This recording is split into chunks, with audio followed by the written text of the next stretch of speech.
Across the Alley by Richard Michelson. Every night after Grandpa turns out the light, I count to 20 before I tiptoe out of bed and tug open my shade. Across the alley. I know Willie's doing the same. During the day, we don't play together, but at night, when nobody's watching, Willie and I are best friends. Last winter, I watched his fingers spell out hi through the frost on his bedroom window. He wrote each letter backwards and then waved. I heard the ice cracking and I jimmied open my pane. My daddy was a starter in the leagues, Willie told me. And he says someday I'm going to pitch in the majors. The next night, Willie showed me how to throw a real big league slider.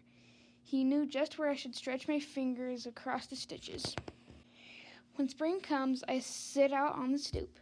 Down the street, those other boys are always batting and having fun. I see a grounder run full steam through Willie's legs like a rat racing for the sewer. Then a pop-up drops out of Willie's glove. Now that it's summer, we open our windows wide and play catch. Most days, I'm Sandy Koufax and he's Satchel Paige. Some days we switch. Grandpa says Jewish kids shouldn't waste time with baseball. He thinks I should spend every minute practicing the violin. God gave you a brain, Abe, he says. Let those boys play ball. After Grandpa gives me my lesson, I go to my room to practice.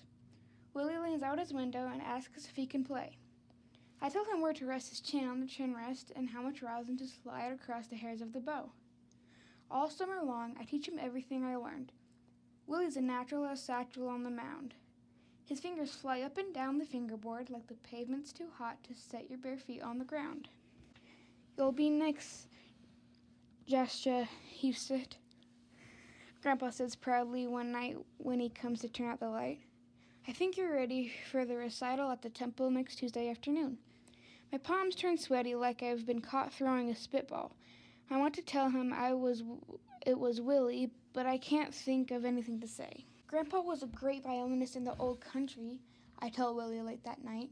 But there was a war and the Nazis broke all of his fingers and worked him like a slave. Grandpa says he was lucky to escape with his life. Willie's real quiet now, and I wonder if I said something wrong.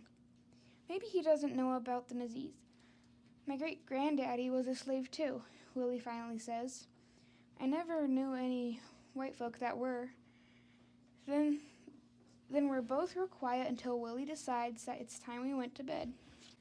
All weekend, I stay in my room practicing. Willie tells his daddy he's sick so he can stay in his room too. I know Willie should be working on his wind-up. Tuesday, his daddy coaches baseball and Willie's penciled in to do the pitching. I take a break to practice my own wind-up, so I pass my violin out the window to Willie. Soon, my arm's spinning like the Coney Island Ferris wheel, and his bow's kicking up so much breeze. There's not a single fly left to swat in the city. We're both working so hard. I don't even hear Grandpa open my door. First, Grandpa looks at me, and then at Willie, and then he turns back toward me one more time. I'm holding my breath real tight. You'll be the next Jassa Hefsi, Grandpa finally says, and then he shows Willie the correct position of his bow.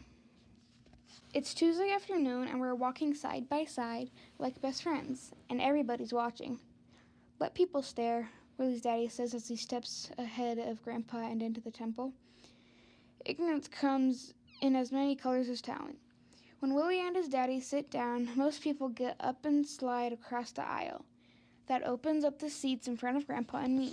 Willie's first notes sound like the radio when I'm searching for the signal that announces the Dodger games. But then Willie closes his eyes, and you can tell by his face that he's found the right station. When Willie sits back down, the clapping is so loud, you'd think he'd just swallowed a homer. I tell Willie he sounded great, but he's already rushing me toward the door. In half an hour, Willie's daddy is leading us to the sandlot, and I'm penciled in to do the pitching. I'm standing still, but my stomach feels like it's stuck riding the roller coaster. My first pitch flies over the batter's head. I stare down at my feet, but out of the corner of one eye, I see Grandpa standing between Willie and Willie's daddy. They're all cheering me on.